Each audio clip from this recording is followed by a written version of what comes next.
It is a summation of more than 20 years of research on one subject, and that is, why do some people do so well in life, while so many more do not? And the first thing let's talk about is the magic word. The experts call it the most important word as far as the results we get from life are concerned in this or any other language. And that word is attitude. It is our attitude toward life which will determine life's attitude toward us. Let's face the fact honestly that we shape our own lives, and the shapes of them will be determined by our attitudes. A person with a poor attitude toward learning, for example, isn't going to learn much until he changes his attitude. If we take the attitude that we cannot do something, we generally will not do it. An attitude of failure, and we're whipped before we start. So we know then that what we receive from life, what we accomplish or fail to accomplish, is due in large measure to our overall attitude. William James of Harvard University put it this way: "The greatest discovery of my generation is that human beings can alter their lives by altering their attitudes of mind." And isn't it wonderful that we have this measure of control? Before we start talking about our attitude toward the world, let's talk about our attitude toward ourselves, since it is the attitude we take toward ourselves which determines our attitude toward the world. Now right here we come to a rather strange fact.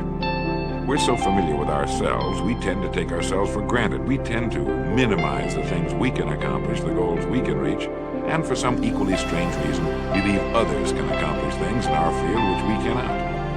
There are literally millions of human beings living narrow, darkened, frustrated lives, living defensively, simply because they take a defensive, doubtful attitude toward themselves, and as a result, toward life in general.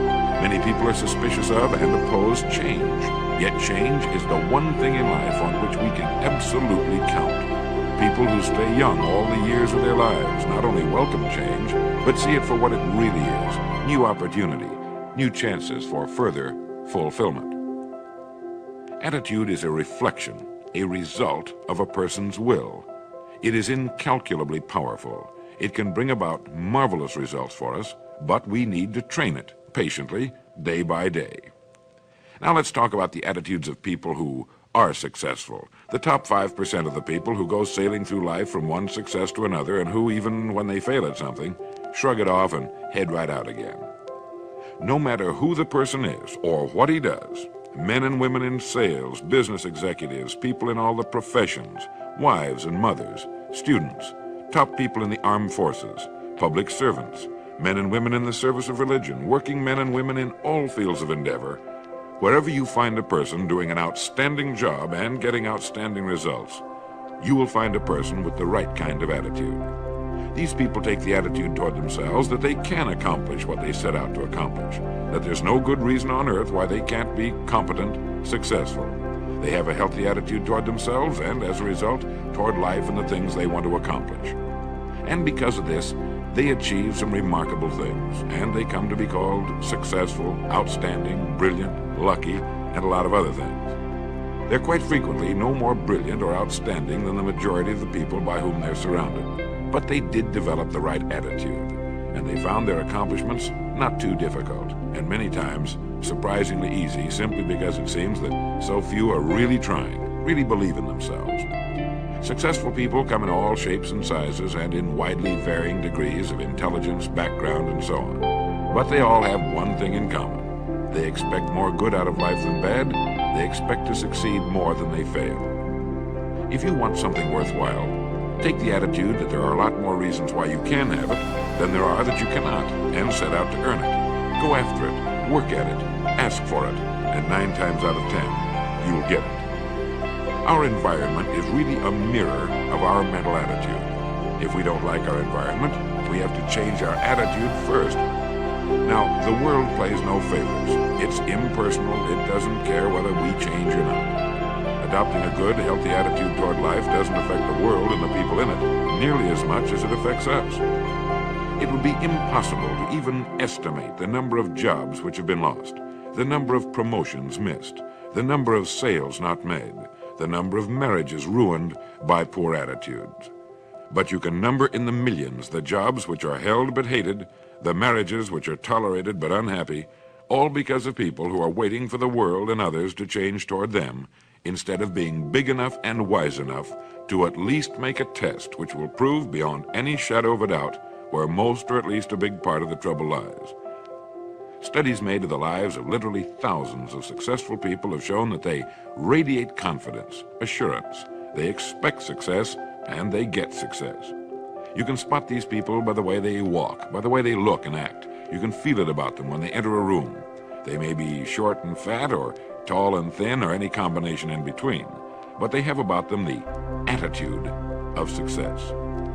In the record Greener Pastures, I'll get into this next statement, but right now I want you to realize, if you don't already, that in 5 years or less, you can get right to the top of the work you're now doing.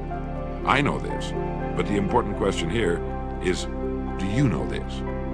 The minute you do know it, you'll have this right attitude I'm talking about. The easiest and most effective means of forming a good attitude habit is to begin to act as though you have a good, positive, expectant attitude toward life. That's right. Begin right now to walk, act, and look as though you belong to this group. If you're already in the top 5%, you'll know what I mean. If you've never tried it, you'll be amazed at what happens. Actions trigger feelings, just as feelings trigger actions. Now, let me tell you of a little test you can make which will prove beyond any shadow of a doubt that a good attitude can change a person's life as dramatically as walking from a darkened room into the bright, clear light of day. Not long ago, I read a line which went, "Life is dull only to dull people." This is true, but it also could have read, "Life is interesting only to interesting people," or "Life is successful only to successful people." And what I'm trying to say is that you must first become, mentally, from an attitude standpoint, that which you wish to achieve. A famous restaurateur was being interviewed by a reporter who asked, "When did you become successful?" He replied, "I was successful when I was sleeping on park benches, because I knew what I wanted to do and that I would do it." In short, his attitude had been one of success, of expecting success, long before the material, the tangible rewards of success had been earned. We'll get into this particular phase of Lead the Field in record number 3, A Worthy Destination. But for now, remember that a person must act, look, and because of these things, feel successful before the success he seeks can come. Chances are you know people who seem to be what others call lucky. All kinds of good and wonderful things seem to happen to them, and they give the impression of happily sailing through life, having a wonderful time, and getting more accomplished in a year than most people do in 5. This has been figured out fairly scientifically, and if anyone will conscientiously go about the test I'm going to recommend, and stay with it every day for the next 30 days without fail, that person can join this small, happy, and extremely productive group of people. He'll find himself becoming lucky, as they say, and most of his problems will pretty well take care of themselves. Of this you can be sure. The results will be nothing short of amazing. Now, it makes no difference how good a person's attitude has been in the past. Anything can be improved upon, and it's the small refinements upon something already good that makes it great. So here's the test. For the next 30 days, act toward the world, everything and everyone with whom you come in contact, with the attitude which represents the kind of results you want to achieve. That is, if the result you want is more success in what you're doing, act as though you are already in possession of the success you seek. If you want others to treat you with admiration and respect, treat others with admiration and respect first. Have you ever stopped to think of this? Every human being on earth is the most important human being on earth as far as he or she is concerned. You may never get anyone to admit it, but it's a fact. So for the next 30 days, treat every person with whom you come in contact as the most important person on earth, remembering as you do so that as far as that person is concerned, he is. Now, the reason I say treat everyone in this fashion is mainly because this is the way human beings ought to treat each other, and because it will help you form a habit that will bring you amazing and delightful results for the rest of your life. Have you ever noticed that the higher you go in any organization of value, the nicer the people seem to become? You see, the bigger the person, the easier it is to talk to him, to get along with him, to do business with him. Do you know why? It's because he's got a good attitude, and people with the best attitudes just naturally gravitate toward the top. So for 30 days, act toward others and the world at large in exactly the same manner you want the world and others to act toward you. Treat your wife or husband as the person he or she really is, the most important person in your life, and the same with the children. Carry out into the world each morning for 30 days the kind of attitude you would have if you were the most successful human being on earth. And notice how it quickly develops into an habitual attitude. When a person does this, he should realize he has already placed himself on the road to what he seeks. He is right now in the top 5% of the people in this or any other country. He has prepared the ground and planted the seed. He has made of himself a magnet, an embodiment of that which he seeks. Before metal can be cast into a desired shape, the mold, the expectant receptacle, must first be fashioned. Before a building can be erected, the excavation must be made and the foundation laid. And before a person can achieve the kind of life he wants, he must become that kind of individual. He must think, act, talk, walk, and conduct himself in all of his affairs as would the person he wishes to become. He is then actually that person, and the things that person would have and do will naturally come to him. Almost immediately, a change will be noticed. Irritations that used to frustrate and annoy disappear. When some less informed individual gives you a bad time, stay on the track.